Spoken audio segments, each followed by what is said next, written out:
Shalom, everyone, and welcome to the Middle East and Beyond. I'm Barry Stagner, coming to you from Southern California, and here, as always, from the Galilee in Israel, Amir Tsarfati. Amir, shalom. Shalom, Pastor Barry. Not a dull moment here in Israel and in the Middle East, and we have so much to talk about, even on events of the last 1 hour. Yeah, a lot going on. It seems like things are heating up again as far as not just newsworthy stories, but things related to Bible prophecy. And, you know, Amir, there is a lot of negative news that comes out of the Middle East, obviously. But there's a positive thing that happens now and again. And something developed in Iraq with a Princeton grad student who is of Israeli-Russian heritage. And maybe you can talk about how this kind of relieves some of the stress that's going on over in Iraq between Israel and really the rest of the world, the Western world, that is, by this release of this woman, held for some 2 years now. Yeah. So last night, President Trump announced, he was the first to announce, and after he did, the Iraqi prime minister did, and the Israeli prime minister did as well. President Trump basically said the following thing, and I'll read now from his tweet. I'm pleased to report that Elizabeth Tsurkov, a Princeton student whose sister is an American citizen, was just released by Kataib Hezbollah. It's basically the battalions of Hezbollah, and is now safely in the American embassy in Iraq. And after being tortured for many months, I will always fight for justice. Never give up. Hamas, release the hostages now. And so that was President Trump. Elizabeth Tsurkov, we prepared, but by the way, that's Benjamin Netanyahu's one. Today, hostage Elizabeth Tsurkov, an Israeli citizen, was abducted in Iraq in March of 2023, was released. And just so you know, we prepared a small graphic infographic on who Elizabeth Tsurkov was. So first of all, we're talking about a Russian-Israeli academic from Princeton who was working on her PhD in political science, research that focused on sectarianism, nationalism in the Middle East. She traveled in January of 2023 to Iraq. And a couple months later, she was abducted by Kataib Hezbollah. This is the Iraqi branch of Hezbollah, and this is not part of the Lebanese organization. It was abducted on March 21st. This is another Iranian-backed militia, held for 903 days under harsh conditions, and yesterday she was freed. And when you read carefully between the lines, Pastor Barry, and I read quite a few articles about her. The reason why she was released, the terrorists admit they were afraid that Israel will assassinate them, which basically leads to most of our topics today, because and that tells you how effective these assassinations of terrorists are. They're afraid, and when they're afraid, they make concessions. They do some twists and bends, and as you can see, they decided not to destabilize their region under the pressure of the Iraqi government as well. They moved her to the U.S. Embassy. She already landed in Israel. She's now being examined in a hospital in Tel Aviv and being reunited with her family. But these are good news. And by the way, when you say bad news, the rest of it is bad news. I don't think the rest of it is bad news. When we strike terrorists in Doha or in Yemen or in Lebanon or in Syria, these are good news. There's a big fight between darkness and light, evil and good in the Middle East. And it's always important to be on the right side. And when the enemy is on the run, it's a good thing. So yeah, Elizabeth Tsurkov has been released. President Trump was the one to share the news. Following him, the Iraqi prime minister, the Israeli prime minister. Look, there has to have been some payment for that. Israel probably will somehow at some point release some people that are important to Kataib Hezbollah in Iraq, but we'll do that in due time. If you remember from last week, we still need to settle the score with the Iraqi militias. They killed 2 of our soldiers last year, and we haven't touched them yet, and they know that it will come. I think one of the reasons they released her is because they want to soften the blow that is surely going to come upon them. Yeah, apparently they've been watching the news, what's been going on around the Middle East arena, so to speak. And Amir, our next story reminded me, I think it was 2015. I was in Jerusalem, and the very first car ramming attack happened, and at a train station where a mother and her 2-year-old were struck by a vehicle, and that introduced another terror tactic into your country, and it continues to this day. And yesterday, Jerusalem saw another tragic event, a terror attack. 6 Israelis were tragically lost their lives. And again, this just seems to continue on and on and on, even though the tactics may change. Some of them don't, but still, again, 6 Israelis had lost their lives in a Palestinian bus assault. Maybe you can bring us up to date on that too. Yes. Well, it wasn't just a terror attack, it was a massacre. We're talking about 2 Palestinians that snuck into the Jerusalem area through a hole in the fence. They were picked up by a collaborator from among the Arabs of East Jerusalem. He drove them all the way to this junction that was packed with Israeli people, and they boarded a bus and opened fire with a semi-automatic gun and a pistol, and literally they executed 6 people. And I'm talking with someone who is in his 70s, in his 60s, in their 50s, in their 30s. All of them are civilians. All of them were either parents or grandparents, people that did nothing to these Palestinians, and they were massacred. They were executed in cold blood on the spot. Thankfully, a few Israelis that carried guns managed to rush to the scene and confront those terrorists and eventually kill both of them. And it's amazing how international media actually said that Israelis died, Palestinians were killed. I mean, that's how they framed it. Whereas Israelis were killed, and as a result, they were killed as well, the Palestinian perpetrators. So this is the thing. In fact, we do have, I think, a map of or image of the border. I think we may have a map of where the whole West Bank, maybe not, but just so you know, Hamas ordered this. Hamas took responsibility for it, and Hamas praised it. Hamas funded it. These were people that were affiliated with Hamas. Now, it's very interesting, Pastor Barry. I saw yesterday a poll that says that there are more Palestinians in the West Bank, in Judea and Samaria, that are praising October 7th and praising Hamas than there are in Gaza.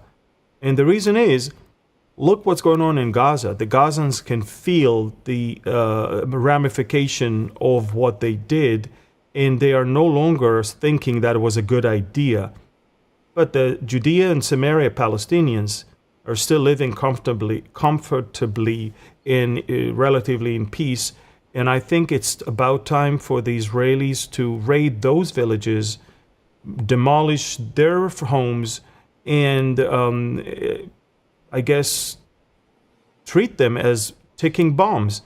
And that is the whole thing. Now, the Palestinian Authority indirectly condemned the Jerusalem attack, but they didn't say we condemned the Jerusalem attack. They say that we condemn any harm to civilians. That's what they said.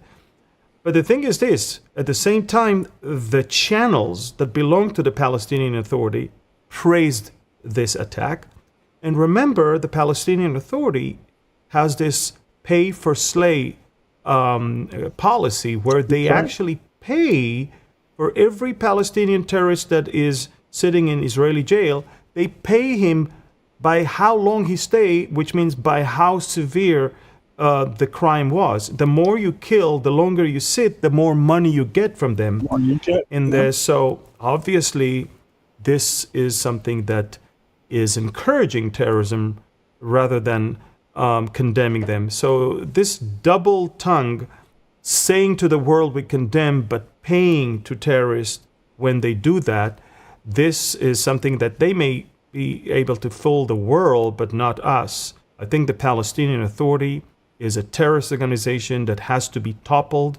Israel has to control the entire area of Judea and Samaria and let families run those cities under our control, militarily. But the Palestinian Authority as a body is very corrupt, and in their school books they teach that there is no Israel. They teach the Palestinian children to hate us. So this whole thing has to be gone from the world, and the sooner the better. And I hope that once European countries are going to unilaterally declare or approve a Palestinian state in the UN this month, I hope Israel will be smart enough to impose a sovereignty over most of Judea and Samaria for the first time and forever, I hope. So only the pockets of the main Palestinian cities will be left in their hands to be governed by them, and that's it. Their dream of Palestinian state may be approved and praised in the UN, which is the United Nothing. But on the ground, it is nothing but a dream but not a reality. It's two different things. I mean, everybody's praising them and everybody wants to support them. Everybody wants them to be a state on the paper, but in reality, it's exactly the opposite. The more we move forward, the further that dream is from them. And I really hope that by the end of this year, Israel will not only finish with Gaza, but will also impose sovereignty in the Judea and Samaria, and will maybe then be able to finally get some peace in this area. Yeah, Amir, I think we're all waiting for the International Criminal Court to condemn this as a war crime. And I think we got a long wait for that. Again, liberal media, all the woke media, the progressive media, silent on these issues. And, in their minds, it's justifiable rage on the part of the Palestinians. So, again, what a delusional age we live in. And these annexation threats and these Palestinian statehood pushes that we're seeing from many in the international community are kind of a push and a pull, if you will. What's going on, as you just mentioned, Israel declaring sovereignty over these areas. This is biblical Israel. And, this whole West Bank thing and all that's a bit of a misnomer. But, again, this is land that God gave to the Jewish people, eternally, unconditionally covenanted to the descendants of Isaac through Jacob. And it's unbelievable, the silence out there on the heels of what just happened in Jerusalem. And yet, if the roles were reversed, if civilians were killed because Israel took out some type of terror cell that was meeting in a school or a hospital in Gaza, the outcry would be huge. Yeah, I think that also we have to remember there is a plan already of Finance Minister Smotrich. He already drew a map with a proposal to extend Israeli sovereignty over 82% of Judea and Samaria. The U.S. State Department also imposed sanctions on the Palestinians' non-governmental organizations that assisted the ICC against Israel foreign minister against Israel. That's let's look at the map of the sovereignty that Smotrich proposed. As you can see, the only thing left in yellow is the pockets of Hebron, Jericho, Ramallah, Nablus, and all of that. But that's it. The rest will be under Israeli control. By the way, including the city of Bethlehem. We want the city of Bethlehem to be back a Christian hub and not what it is right now. Also, the International Criminal Court has relied on Palestinian non-governmental organizations Al-Haq, Al-Mazen, Center for Human Rights, and the Palestinian Center for Human Rights in its political crusade against Israel. These are all Palestinian organizations that are out there just to call for the destruction of Israel. So everybody's relying on them to make their decisions about us. And so U.S. Secretary of State Marco Rubio made a very, very important moral decision in standing with Israel when he actually condemned those organizations and basically revoked the visas of the Palestinian Authority and delegates that wants to come for the UN General Assembly meeting later this month, because if the Palestinian Authority is paying for terrorists, the Palestinian Authority is a terrorist organization. So this is it. And I think Governor Huckabee, who is now the ambassador of America to Israel, Huckabee posted also his support. Okay, so he posted his support also, and you can find all of these things on my Telegram channel. So, you know, these are important things that we see coming from America. Huckabee and Rubio, the White House is fully on our side. But unfortunately, you know, other countries like Spain and France and the UK and others, they're on the other side. And there is chaos in those countries. And the chaos is from that unholy triangle of the Islamists and the far left and the Nazis, basically. So look what's going on in France today. France is burning. Look what's going on in Belgium. They need the military to walk in the streets of Belgium right now. I mean, you can clearly see that all those countries that are coming against Israel, they really don't do that because they really think we're on the wrong side. They try to appease their own people, but it doesn't help them because they already allow the monster into their country. Yeah, it's interesting, Amir, because we're starting to see some pushback from the general populace in some of these countries. And, you know, the German police have taken a pretty strong stance, and some of the individuals they've encountered. There's been interesting video footage coming out of Ireland, where there are groups who are chanting some rather curious things about, the Islamic stronghold and movement that's going on there. There's even been some pro-Israeli marches in London. And, London I think and also in Australia, I think, in Bondi. Yeah, and New Zealand too. They're doing the haka and the dance and chanting. That we're done with you. Send them home.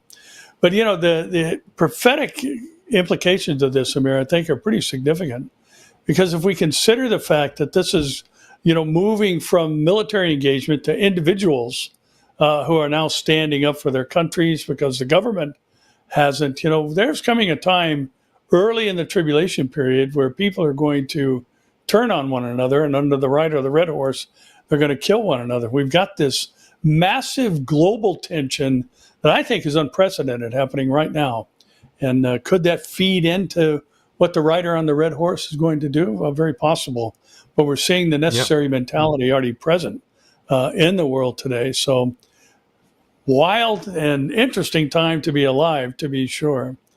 And Amir, looking at what's going on in your neighborhood, so to speak, there was a strike that shook up Hamas and potentially eliminated some of the higher echelon of command there in Qatar. So maybe you can talk about that story as well and the potential implications of that. Yeah.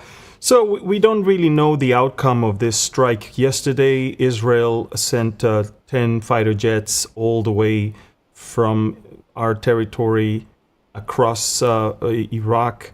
And we reached a position where we launched precision-guided missiles that hit the headquarters of Hamas in Doha, Qatar. Take a look at this one. This is the CCTV footage that shows you the precision-guided missiles that hit. We're talking about massive explosions that should have killed anyone who was, if he was there in this particular room in that particular house. It should be noted that this is the only target that we attacked in Doha, Qatar. We did not attack government targets, military targets. We attacked a villa that is housing the top Hamas terrorists that are sitting in Doha comfortably. And the funny thing is that's what the villa looked like after that, by the way.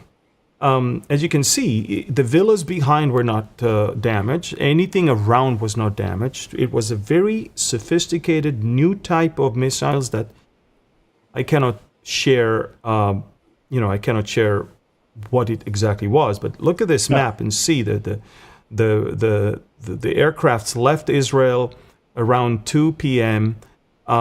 Crossed the area, made it all the way to the Qatari airspace, launched the rockets away from the UAE and Saudi Arabia and hit the Wadi Radwan Street in Doha, Qatar, where the terrorists were meeting. The initial reports yesterday were that good indications that everybody were there. Towards the night and early morning today, we were not sure if everybody were there.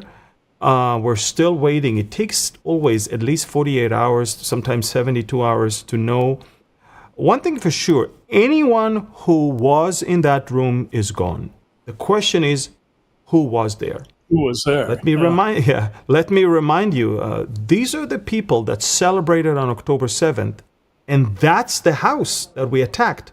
Take a look. They were sitting in that big house looking at the atrocities as Hamas are performing live on Al Jazeera, as you can clearly see, and they were praising, and then they took off their shoes and started praying, to give thanks to Allah.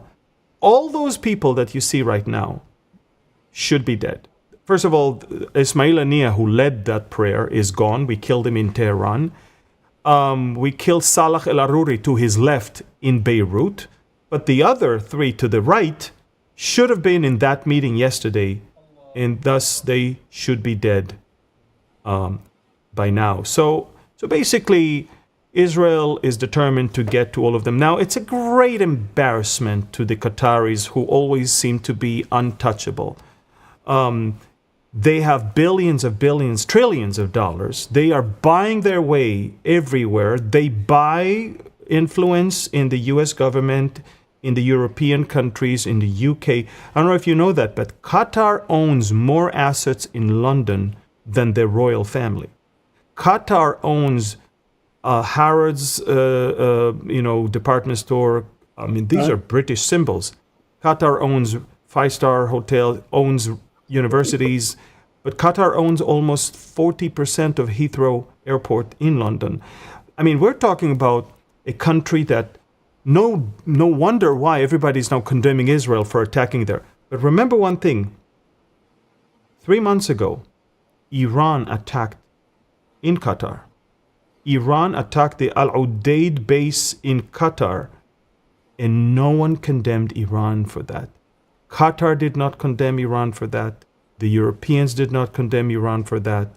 No one said a word. Okay?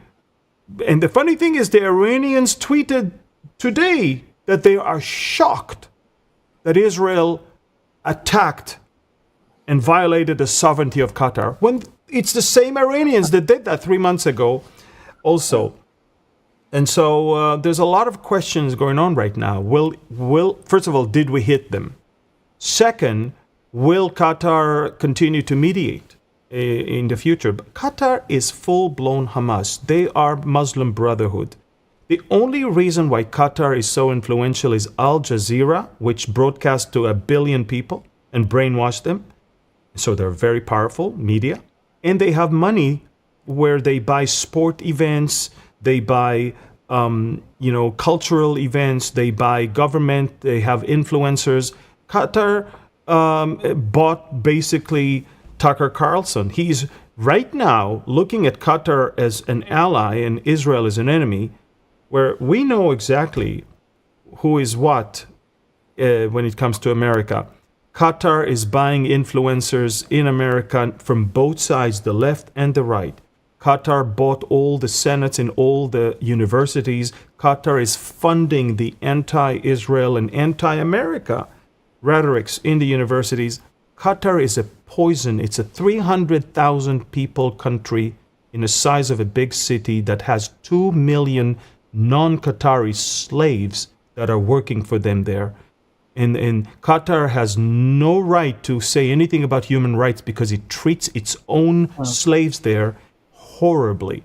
Qatar is by far the most diabolic country in our region besides Iran, and that's why Qatar and Iran are two, are birds of the same feather. I mean, it's amazing to see that.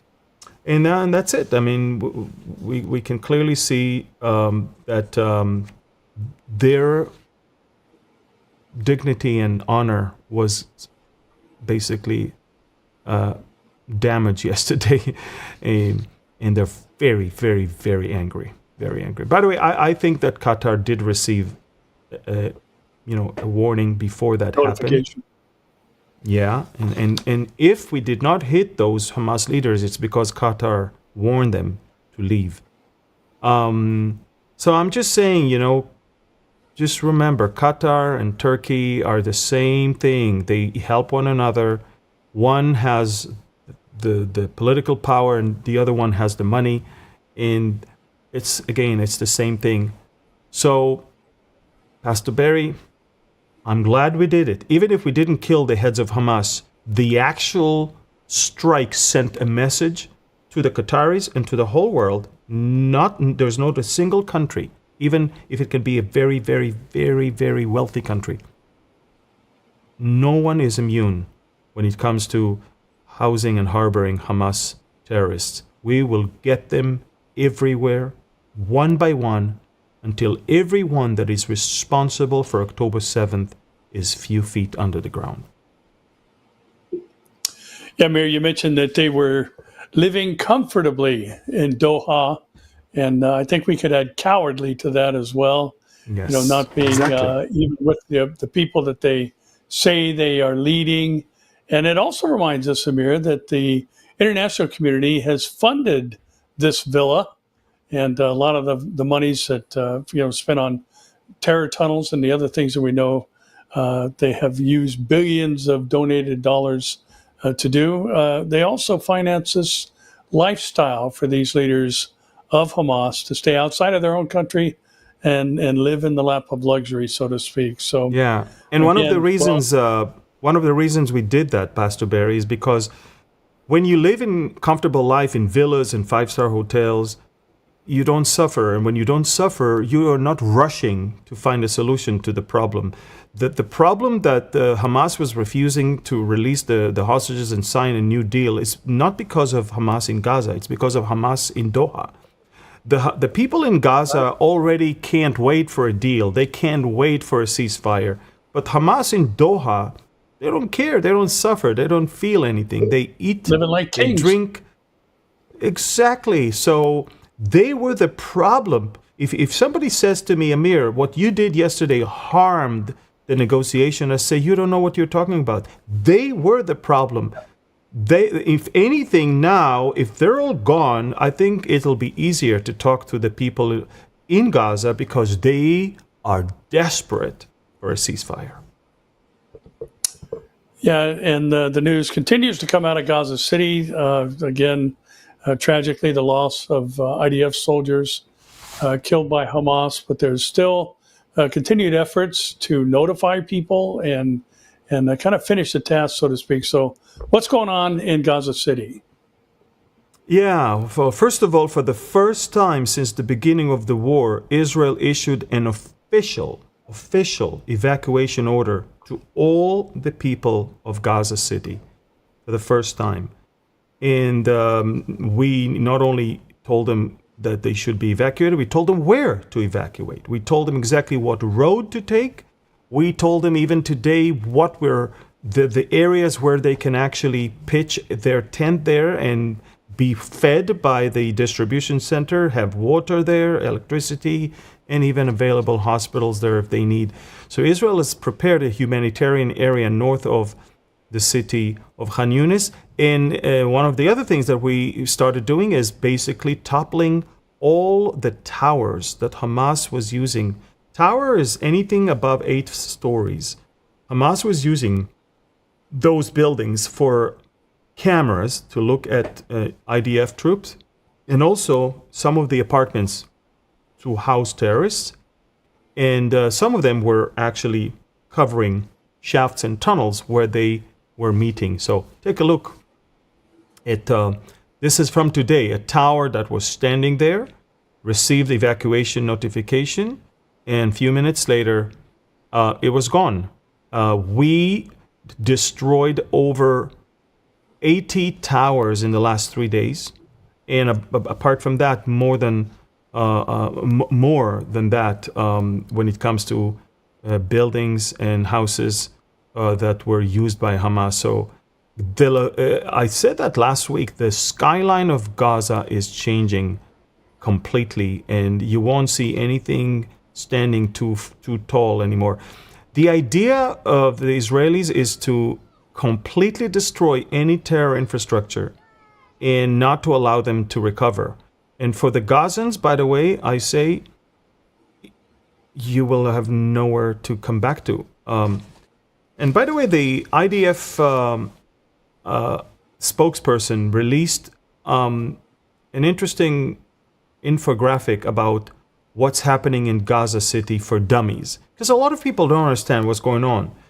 The IDF needs to fight a jihadi terrorist group that is holding 48 Israeli hostages for over 700 days and is refusing a deal to release them. The same jihadi group threatens to carry out another million October 7th when given the opportunity. Gaza City is their main stronghold, with areas we have not been in since October 7th.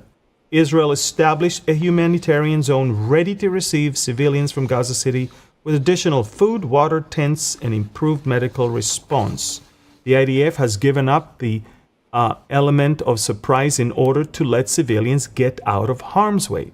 The IDF has designated a route to move to the humanitarian zone and communicated it publicly through leaflets, SMS, phone calls, and on social media. Hamas is preventing civilians from moving out of the war zone and asking them to stay as human shields.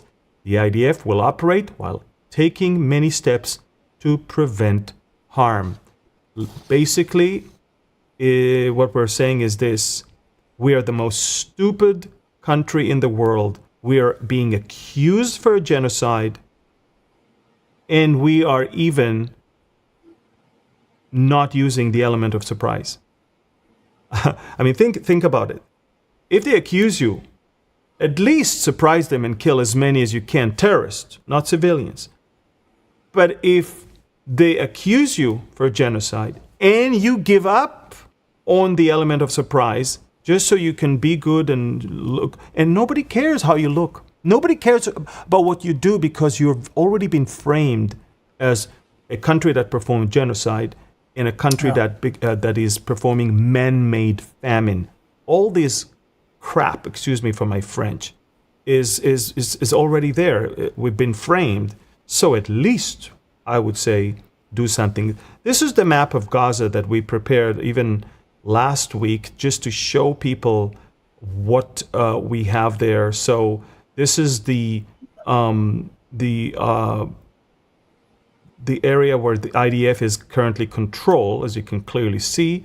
The latest advances that you're about to see are in the green, and we have aid distribution centers, humanitarian aid crossings, and planned aid distribution sites that we are opening, new ones, to accommodate all the new ones coming. And that's Gaza City. We're attacking it, and we are encouraging them to move down south to the humanitarian area. As you can clearly see, we're advancing a little bit in the ground, but most of the operation right now is from the air because we are asking them to leave. And this is the humanitarian response in the southern Gaza Strip. Again, we have deployed power lines, water, food distribution centers, everything. Look, we're so stupid. I'm sorry to say that. We are so stupid because we do everything by the book, and we're being accused for not doing everything by the book. I mean, if you're being accused for not doing it, just don't do it and get the maximum result. But at least if you do it, make sure everybody acknowledges that you do it. And but that's it. That's what we have. Remember, Israel has the judicial arm that is so strong. And not only that they control the government, but they also control the military. And they dictate to the military what to do and how to do. And they always tell you have to do things by the international law, or else it will be hard for the world not to say that you committed genocide. But the world is already telling you that we are committing a genocide anyway. But it is what it is. We're doing what we're doing. Almost 200,000 Gazans have left. But we still have about 400,000, or anything from 400,000 to 500,000 that are still there. Our job is to get them out. And if they don't leave, they're no longer innocent, uninvolved. They are taking part in this battle because we facilitated everything for you not to get in ways of harm, but it's your choice. I think that's the perfect segue to why we encourage you every week to subscribe, comment, like, and share, because so much of the battle that we're facing today, especially in relation to the nation of Israel, is fought in the court of public opinion, which is spread and expressed through social media platforms and places like YouTube. And, there's a saying, Amir, as you were talking, that I was thinking about, that, a lie is halfway around the world when the truth is still putting on its shoes. There are so many people out there who are promoting things that are false, giving out false information and just flat out lies, not just misrepresentations, but intentional lies meant to harm the Israeli cause. And so we need your help every week to make sure you're subscribed to both of our channels. Like, comment, share. All these things drive the numbers up on platforms like YouTube, which increases its visibility on people who are not subscribed. When they open their, I'm sure all of you know, when you open YouTube, there's a series of clips there and the link to watch them. And the ones that are driving a presence on YouTube are the ones that are going to make it into those preview sections. So please make sure you're subscribed, make sure you comment, make sure you like, and make sure you share these things, especially in light of the misrepresentation of truth today. And Hezbollah continues to make the news, Amir, and the government plans on dismantling, without any kind of specific timeline, and a series of strikes in Lebanon, and high-ranking operatives has occurred. And maybe you can bring us up to speed on what's happening up north from your the Lebanese government already took the decision to disarm Hezbollah, but now they needed to sit and approve the military's plan how to do it. And they sat, I think, over the weekend, and the military presented the following plan, as you can clearly see on the screen. They divided all of Hezbollah's influence area to 5 zones. Southern Lebanon, anything beyond the Litani River, between the Litani and the Awali River, is number 2. Number 3 is the Dahya, is the stronghold south of Beirut. Number 4 is Beirut itself. Number 5 is the Baq'a of Lebanon, the Valley of Lebanon. Now, where they store their heavy munitions, heavy rockets, and drones is number 5. Where they used to be is number 1. Israel already took care of number 1. Israel already cleared most of that area, and we are inside that area in 5 to 6 different positions there. What Israel is attacking in the last few months is any attempt to restore everything in number 1, but also still we're attacking depots and ammunition caches and all that in that number 5 over there. The problem with the Lebanese government decision from a few days ago is that they did not give Hezbollah a timetable, and they want to start with the obvious number 1, which is it's already clean, and they want to leave the heavy part last, which is we will never agree to that, because go and take care of business where you need to take care of business first, and then we'll consider to pull out of where we are right now.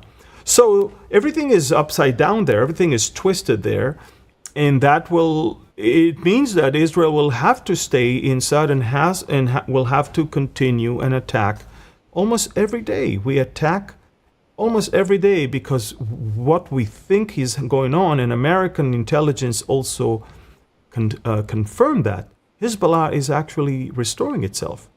20% of Hezbollah's strength has been restored already. So what we do is just mowing the lawn, but the Lebanese people and their military and their government must uproot it, because mowing the lawn means Israel has to operate almost every day. If you want us to stop, then uproot this thing once and for all. And that takes a lot of courage, and Hezbollah is not going to do it voluntarily. You need to understand that Hezbollah represents the Shiites community. They're the protectors of the Shiites. The Shiite community in Lebanon used to be the weakest until the 1980s. They were the weakest. The Christians were the strongest. Then came the Druze and the Sunnis, and now, after Iran invested so much and the Shiites became so big and so strong with their own army, which is the Hezbollah, the last thing they want is to give up on it. It's their pride, it's their strength. And they're also afraid that al-Jolani from Syria will see them weak and then maybe invade and finish the job and kill all the Shiites there. So they don't want to give up on their weapons. Lebanon may even have to go into a civil war in order to get that done. And until that happens, Israel cannot and will not let its own troops out because we cannot afford that.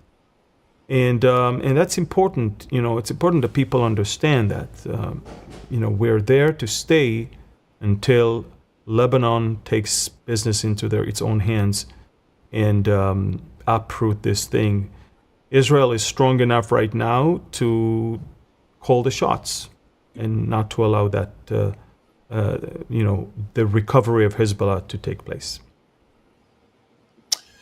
Well, it's not just the northeastern border that there are things happening in Amir, but also on the northwestern border. There's all continuing issues going on. I think it's interesting that Turkey is not being allowed to gain a foothold there. One of the named countries in the Ezekiel invasion, and yet Syria again continues to crumble as Israel strikes Palmyra, Latakia, and Homs. And so what's happening there on that side of the north of your country? Yeah. Well, Israel, as you remember, right when the Assad regime fell, Israel went to a military operation that basically destroyed the Syrian army, weapons and strongholds and everything. But what we see in recent weeks is that Turkey is now trying to establish its own foothold in its own presence in Syria. What Iran did before, Turkey is doing now. And Turkey is installing radar systems, communication systems, espionage systems. So Israel is determined not to allow that to happen. We are drawing the lines there. Turkey, you take care of Turkey. Stay there where you are. Don't invade into our neighbor and threaten us from there. So Israel, a few days ago, went on a massive night raid. You can see that video where we bombed huge storehouses of missiles. These are air defense systems of Russian Pantsir missiles that we took out. But we also carried out strikes in locations in Palmyra, where we destroyed Turkish infrastructures, as well as Latakia and Homs. So, in fact, I think we have a map that can show you where we attacked in Syria, the different places that we attacked. All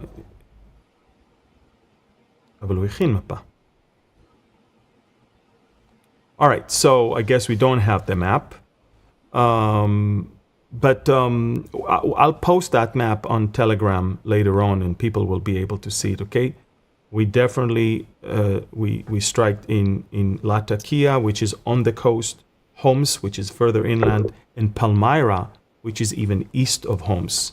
So I'll put it on Telegram, and you can see that one. And Amir, there's activity that continues with the Houthis, and they're not just targeting, Tel Aviv and the Ben Gurion airport, but now there's been a strike down by Eilat at the Ramon airport, and Israel, as the headline here reads, is prepping to respond. So, what's happening there? Well, the headlines should be changed, but we created this headline 50 minutes before Israel launched another strike, which is a couple hours ago. And in fact, we do have footage of the strikes in Yemen from 2 hours ago. Israel launched a massive operation. We sent about 10 fighter jets that dropped over 100 munitions in quite different locations. We attacked military camps. We attacked oil depots, oil reservoirs, fuel reservoirs. We attacked the propaganda center of the Houthis. Take a look at this video from, like as I said, 2 hours ago. This is 2 hours ago. Look at this oil depot in the heart of Sana'a that is going up in flames. Also, another one is, this is it. Look at this military camp. Look what it looks like. And that's, again, 2 hours ago. Israel did that. Everything is on my Telegram channel. It's, with the Houthis, they don't really learn. So we have to remind them. And so every couple weeks, we have to pay a visit and destroy more and more of those things. We do have more footage that you can see again. All of this is from the last couple hours. And, when look at what they did to us. So you understand why we had to retaliate. We should have a map of what they did to us just a few days ago. From Yemen, as you can clearly see, they take a look at this map. So here is Yemen, and they sent drones. These are drones that can fly long distances, explosive drones, and they made it all the way to southern Israel. First, they made it to the Ramon airport near Eilat and to the Dimona area, where, according to foreign press, Israel has its nuclear reactor there. At the Ramon airport, they actually hit the terminal. Believe it or not, look, they hit the terminal of our southernmost airport. Look at all these shattered glasses. Thankfully, just few people were lightly wounded. Most of them are not even physically wounded. And when it comes to Dimona area, we intercepted them. But we paid a visit a couple hours ago, retaliated, and this time it was the longest distance Israel ever had to fly, with over 2,200 kilometers, flying all the way to the Houthi area of Yemen and carrying enough munitions. So take a look at that. I mean, this time, after what they did to us, we launched our own operation in Sana'a, in Amram, and as you can clearly see, we launched our fighter jets and we responded decisively. All the footage, all the videos, and all the information on my Telegram channel. And by the way, sometimes I even hint before the attack, such as, and you can see, on Telegram I put all eyes on Yemen or all eyes on, somewhere else, because it's obvious that something is coming. Yeah, Amir, it's curious that Russia remains in the news and kind of a bit disturbing, and I think it falls under the Wars and Rumors of Wars headline.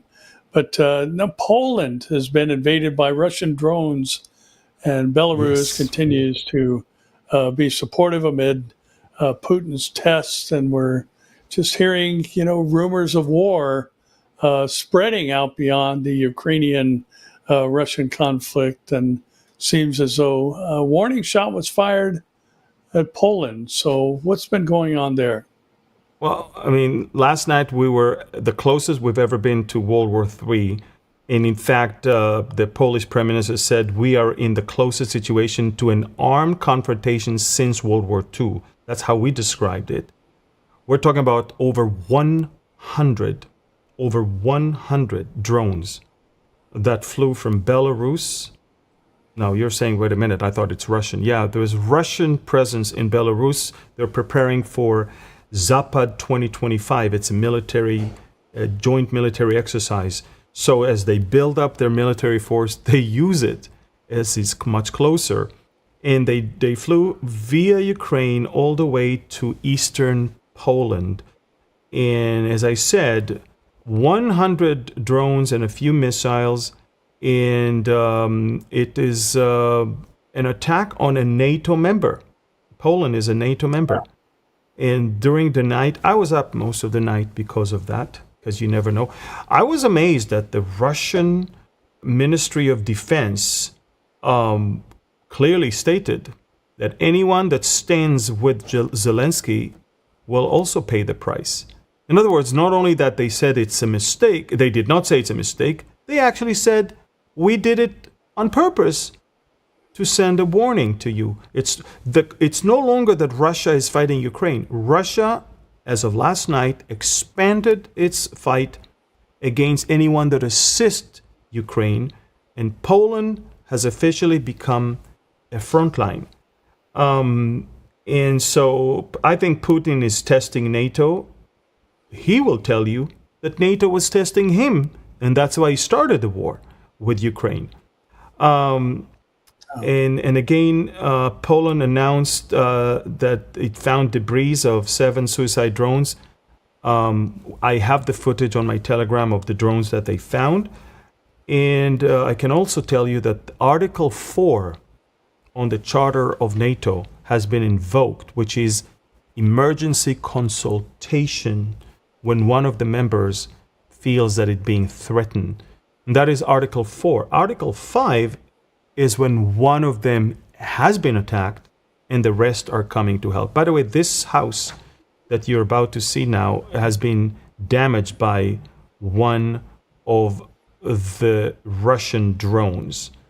Allow me to show you the map of how it all happened. As you can clearly see, there's the map of massive Russia and of Belarus next to it, and of Ukraine and of Poland. And then, of course, that's the area where there's debris of Russian suicide drones and missiles that they found, all that area. And some of it was even as far as the northwestern part. So quite a long distance. During the night, NATO fighter jets were flying low, trying to hunt those drones. So unprecedented collaboration of NATO members sending F-16s, F-35s from Holland, from Poland, and also some other reconnaissance planes. The U.S. congressman, U.S. congressman from Joe Wilson, basically said the following thing. He said, Russia is attacking a NATO ally, Poland, with Iranian Shahed drones less than a week after President Trump hosted President Narowski at the White House. This is an act of war, and we are grateful to NATO allies for their swift response to war criminal Putin's continued unprovoked aggression against free and productive nations. So as far as a U.S. congressman, it's actually an act of war. Again, last night we were that close to a beginning of World War III. And if Putin is going to continue and expand the attacks on more of NATO members, such as others that are providing help, then it's going to become a war. And as I said, I think Putin is definitely testing NATO right now. And I'm not sure he's very intimidated by what he saw yesterday. No, Amir, it's interesting as you're talking. I was thinking about the fact that here you've got these power-hungry men who are influencing the events of the world. You've got Putin, who wants to see the restoration of the glory days of Mother Russia. You've got Erdogan, who wants to become the Sultan over the reestablished Ottoman Empire. You've got the Shia Iranians, at least the leadership, that wants to see that global caliphate established. And we are headed toward a time where there is going to be one guy who's running the show of the whole planet. And thankfully, we won't be here when that happens. But our next story, Amir, I think is interesting because it is a major contributing factor to the mentality that's necessary for the events of the tribulation to take place as far as individual response to the Antichrist. And, we've had some of the debates, Dinesh D'Souza and others. I've seen people make comments that in some of their, open meetings that they've had on college campuses and elsewhere, where words are equated to acts of violence. And here in the UK, it seems like the sun has set on the British Empire, at least mentally and emotionally, where the UK justice system is now arresting people for negative comments about transgender people and their ideology and their, if you read a Bible on a street corner, you can be arrested for that. It's considered an act of violence, where the Brits allow child rapists out of prison. They allow the migrant crime to continue.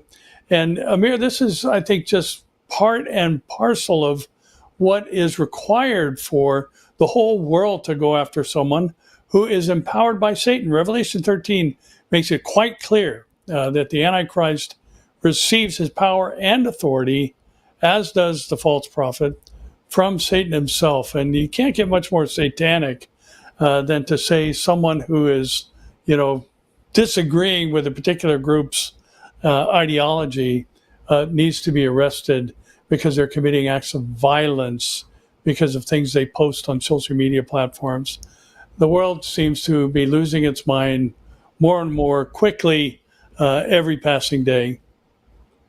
Yeah, I agree with you. And unfortunately, most of this nonsense is coming as a pushback from leftists, from communists, jihadists, and Nazis altogether, and they have great influence in the younger generation, the Generation Z. And Right. by the way, that's why we really feel that we need to do something about that. And I don't know if I have this on for us to show you, but Behold Israel is when you want to donate to Behold Israel, one of the sections you can actually donate to is actually to young Young adults tour. Exactly, young adults tour. So and the thing is, we bring them as scholarship based, basically. So your donation is paying for young adults from all over the world to come. And what happened is, we not only that we pay their way, but for almost 10 days, we just show them the truth. There's something that the social media will never do. We bring them physically to the land. We show them the land. We show them the Bible. We connect reality with scriptures to them, and then we send them back home as great ambassadors. And that's something that has been on my heart from day one when we established Behold Israel. And so again, it's important that we know. And also, Pastor Barry, it's important that people understand that neither you or me, we are not surprised by what we see. I mean, everything we see, we know we live in the days of Ezekiel. We know we live in the days of great fulfillment of prophecy. And my upcoming book, which will come out on October 7th, Exploring Ezekiel, is basically all about that. Maybe we can show a tiny little clip on that so people will understand what this book is all about. So.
You can see we ask you to pre-order it. We want this to make it to all the bookstores. Get more than one copy. Give it to your children, give it to your grandchildren, but also get the study guide so you can sit and study that in depth. It's super, super important. Pastor Barry, the battle is brewing and there is mass surveillance against people. What is that all about? Yeah, there's a company named Flock Safety that has basically instituted license plate readers, automated license plate readers. And, there's a lot of upheaval going on now, Amir, because this has been incorporated by ICE in tracking people. And, it's curious, again, that there's something that helps control fentanyl distribution, human trafficking, and combating against those things.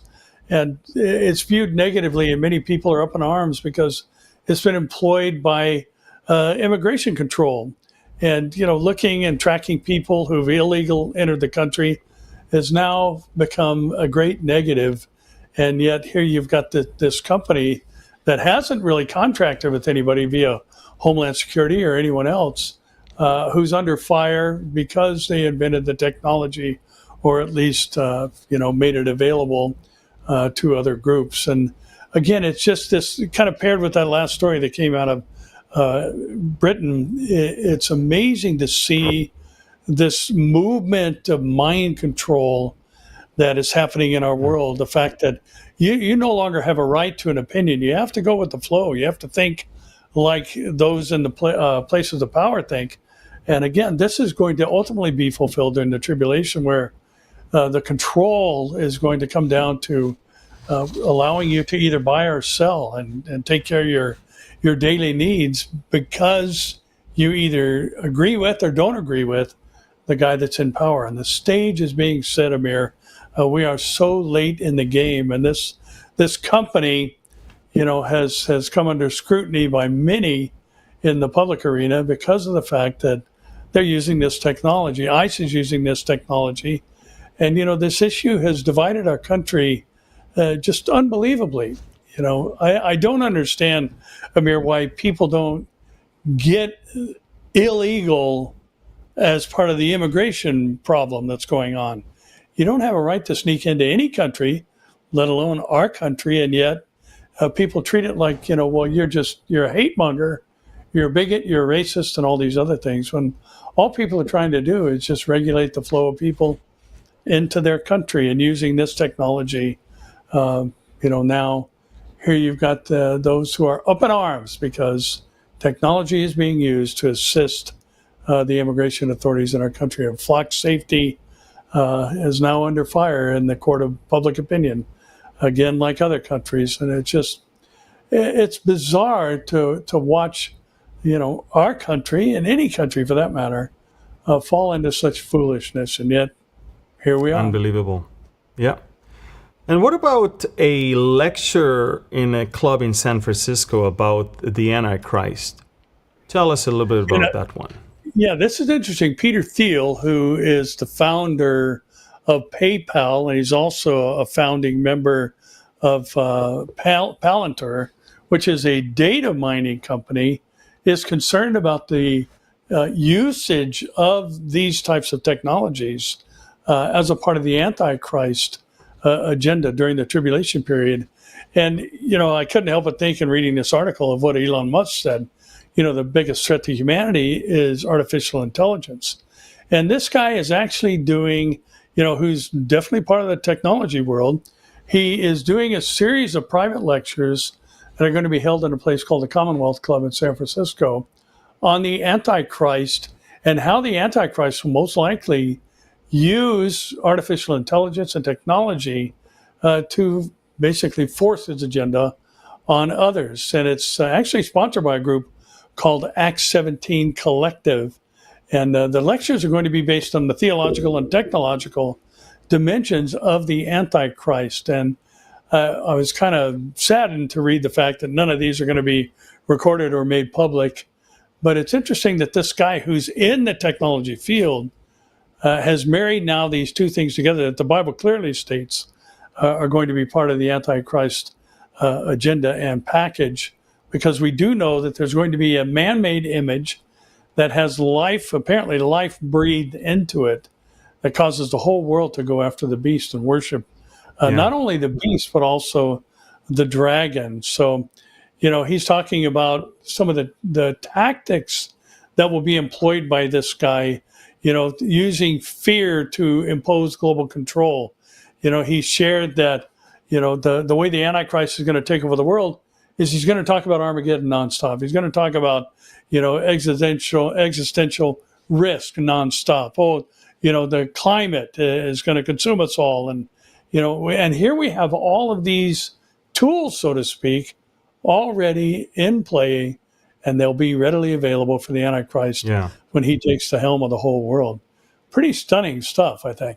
Very impressive and stunning. And it's not like we're not used to it. I mean, ever since COVID, we can see, and even before that with climate change, I mean, they always move the goalpost with climate change to when the end of the world is.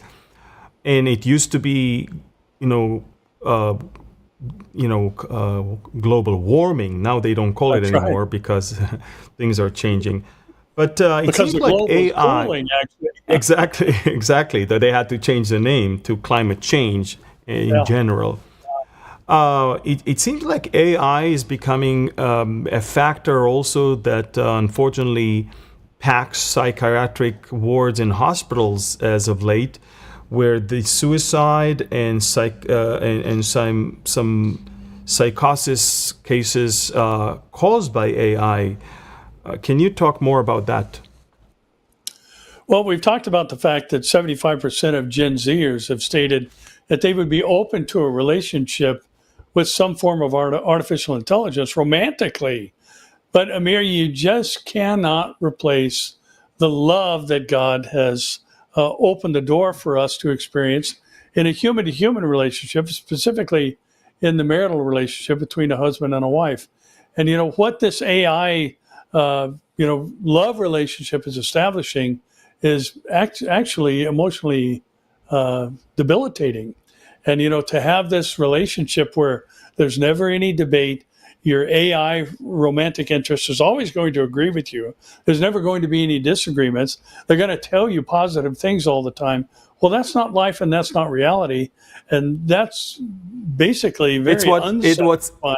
It's what heaven is. It's what heaven is for some men, I guess. Yeah, exactly. A woman who's silent, or a mate who is silent, exactly, and just agrees with everything you do. And interesting that this is now pushing people into emotional and mental breakdowns. And Chat GPT, has actually told an individual who had a history of mental health, that he needs to get away from, the family members and to listen to this Chat GPT because it had claimed to be sentient. In other words, it has understanding and could support him. And, the family's been trying to, pull this guy out of this. It's almost like somebody gets involved in a cult and you send people in to sneak in and break them out and free them from these cultic teachings and mentalities. Amazing. And yet here we've got this happening now from a relationship with artificial intelligence. And, again, Amir, all this is pointing to what's going to happen during the tribulation.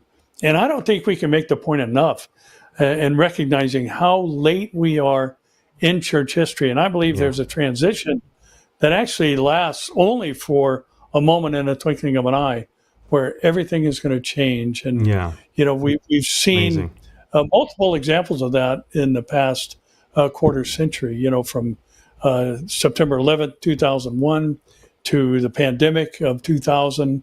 The whole world can change in just a moment. And I believe it's about to, when the Lord comes to raise up the dead in Christ, and we who are alive and remain will meet him in the air and forever be with him. So, Amen. Pretty amazing times. Pretty amazing indeed. Well, our time is up, Pastor Barry. We've covered a lot. And again, I want to look, I need to tell people that we're not into sensationalism. We're not going to sell you stuff just to cause you to watch a video.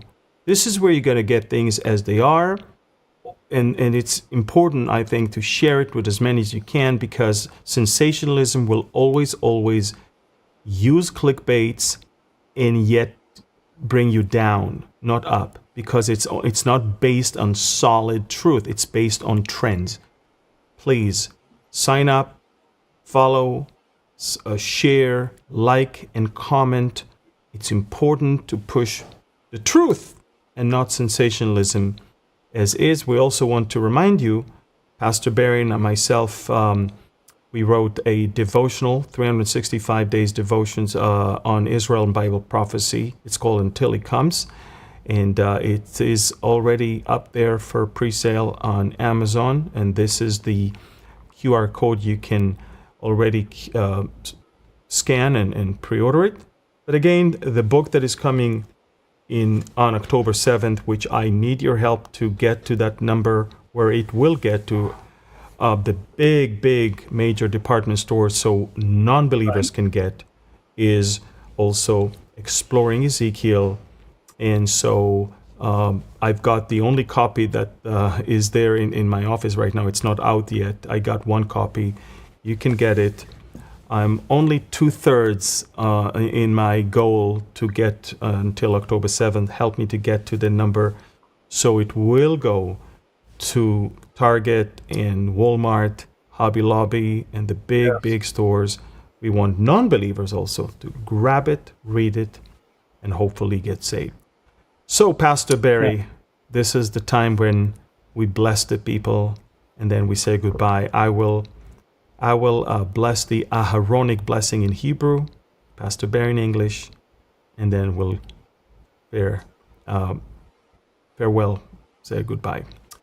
יברכך אדוני וישמרך, יאר אדוני פניו אליך ויחונך, יישא אדוני פניו אליך, וישם לך שלום.